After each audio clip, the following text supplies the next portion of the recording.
কোনো প্রার্থীকে green signal বা সবুজ সংকেত দেয়া হয়নি। কিছু পত্রপত্রিকা, গণমাধ্যম এবং সোশ্যাল মিডিয়ায় বিএনপির মনোনয়নের কথিত তালিকা নাম ধাম প্রকাশ করে দলের নেতাকর্মীদের মধ্যে বিভ্রান্তি, অসন্তোষ এবং বিশৃঙ্খলা উস্কে দেওয়ার ষড়যন্ত্র করছে।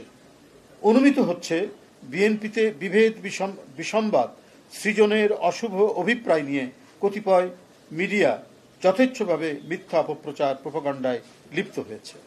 আমরা স্পষ্ট করে বলতে চাই, বাংলাদেশ জাতীয়তাবাদী দল বিএনপি আসন্ন জাতীয় সংসদ নির্বাচনের জন্য সর্বাত্মক প্রস্তুতি গ্রহণ করেছে। উপযুক্ত সময়ে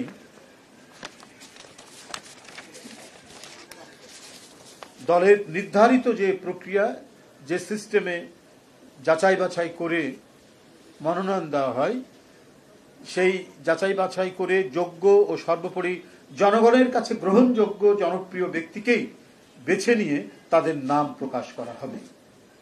কোনো নির্বাচনী এলাকায় কোনো প্রার্থীকে গ্রিন সিগন্যাল বা সবুজ সংকেত দেয়া হয়নি। প্রত্যাশীদের মধ্যে দলীয় নানা কার্যক্রমে যার পারফরমেন্স ভালো তাকেই প্রার্থী হিসাবে মনোনীত করা হবে। বিএনপির মনোনয়ন দেওয়া হয় তার নিজস্ব গঠনতান্ত্রিক উপায়ে, কোনো সবুজ সংকেতের মাধ্যমে নয়।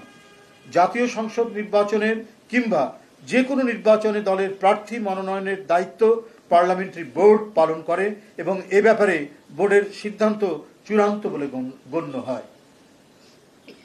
আমাদের পার্লামেন্টারি বোর্ড, আপনারা জানেন যে স্ট্যান্ডিং কমিটি যেটা, সেটাই পার্লামেন্টারি বোর্ড, সভাপতিত্ব করেন চেয়ারম্যান।